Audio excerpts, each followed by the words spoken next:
nuk është çështje të çmimesh, ashtu si duan ta servirin shumë drejtues të opinionit publik në Shqipëri, të çmimet e jugut, më shumë se sa mendoj që është çështje e zgjedhjes së modelit, si do ta zhvillojmë në Shqipërinë, se jo cili model turistik është më i mirë, se kjo është pyetja e dytë.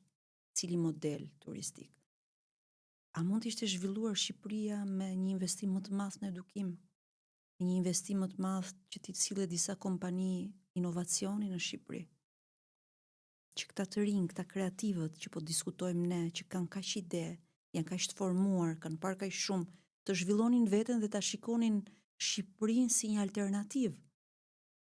Sepse natyrisht gjithë ne jemi të lirë të lëvizim, të shohim për më mirë, por ama që fëmia im që është sot 14 vjeç ta ketë alternativë Shqipërinë, është tjetër gjë e zgjedhse është liria e individit për të zgjedhur ku të dojë të zhvillohet. Por ama Shqipëria ti ishte një alternativë.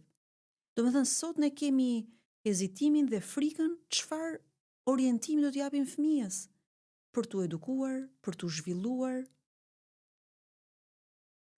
Dhe kjo është pyetja themelore, që çfarë, si do zhvillohet Shqipëria, duke nisur nga këto dhe pastaj kalojmë ne, është ky hoteli me 5 kate apo me 7 kate apo s'duhet ketë fare kate. Kjo është pastaj diskutim tjetër, mendoj unë, që në renditje vjen i dyti i treti. Mos të harroj pa thënë, isha në Greqi para disa kohësh dhe ti habitshe me sipërfaqen e madhe të serave që shikoje, të vreshtave që ti shikoje. A mos ndoshta ky do ishte një model që sigurisht me subvencionimin e qeverisë, e shtetit, a nuk e di në çfarë formash, ndoshta si përmarrje private, më i shëndetshëm. Fondet e IPARD-it. Mirë, nuk po e lidh fare me to, po ka dhe modele ajo ishte një mundësi, pra, suksesshme, pra. Një vend që shpërdoron në atë formë fondet e IPARD-it, që krijon pra bëhet komplet i qesharak dhe i pabesueshëm për korrupsion të vogël. Sa ai është korrupsion shumë i vogël në raport me çfarë po shikojmë, është shumë e qartë aty, nuk ka nevojë që ta është bërë zgjedhje, do thuash, detajojmë. Zgjedhja është bërë. Po zgjedhja nga ne është bërë. Zgjedhja nga ne nuk është bërë. A kemi pasur mundësi ta bëjmë ne këtë zgjedhje, pra, dhe si mund ta orientojmë punën, qoftë edhe nëpërmjet produkteve tona e punës sonë hulumtuese si gazetarë, që publiku, qytetarët të qartësohen edhe për forcën që kanë, sepse u mboll ky miti që ne nuk çohemi, ne nuk bëjmë, ne jemi të pafuqishëm përballë veganit. Po kush është ky vigani tek e fundit? Është ky vigani që shkruan parathënin e një libri, e dorëzon kancelarit europiane këtë libër si dhuratë, si krenari, dhe thot nuk jam unë pas këtij libri, unë kam bërë vetëm parathënien. Pra nuk që nga dhe aq vegan kur e shikon. Si e shikon ti?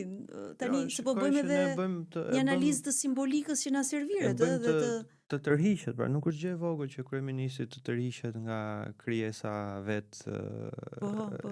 Të ndahet nga arti vet. Ishte krenar për të deri para pak kohësh. Po është tërheqje taktike edhe kjo, se dje shpërndau prapë dhe tha e gjeni në një nga libraritë e Tiranës. Është le të ul mbase kjo do t'i arrisë shitjet librit, gjithë kjo histori dhe gjithë kjo për librin është një promovim më vete dhe publikuesi besoj reklam të keqe nuk ka.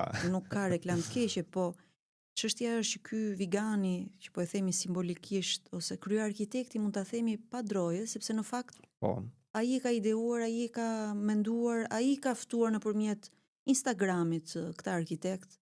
Po nëpërmjet takimeve, nëpër kafene, telefonatave, dhe ka gjë të palishme që një kryeministër të dojë të shoqërohet me arkitekt. Po kur pastaj ndërlikohet situata dhe futet në mes Shqipëria, ndërmjetësimi me firma private, me biznese, me punë publike, favore, me llogaritje deri te kubatura, edhe me llogaritje deri te kubatura se si duhet jetë kulla, duhet jetë më e madhe, më e vogël. Po ja, një rast ishte që nuk i pëlqente për shembull fasada e kojnit kryeministrit dhe një studio që këtu kishte humb konkurse vazhdimisht dhe nuk po fitonte dot asgjë. Kryeministri e mori në telefon dhe ata e shkruajnë vetë aty dhe thonë që na kërkoi që të ndryshonin fasadën e kësaj kullës në Tiranë sepse nuk i pëlqente. Nuk i pëlqente, po. Pra, kjo gjë duhet të shqetësoj Se sa e lehtë që ka që diçka që nuk i pëlqen kryeministrit, një investitor, dikush që është privat, që është i pranishëm edhe në sektorin e medias, në mënyrë të rëndësishme, i bindet një kapriço estetike të kryeministrit, thjesht se atij nuk i pëlqen. Pra kemi një marrëdhënie normale këtu shtet privat, nëse ndodhin këto gjëra dhe nëse këto pranohen.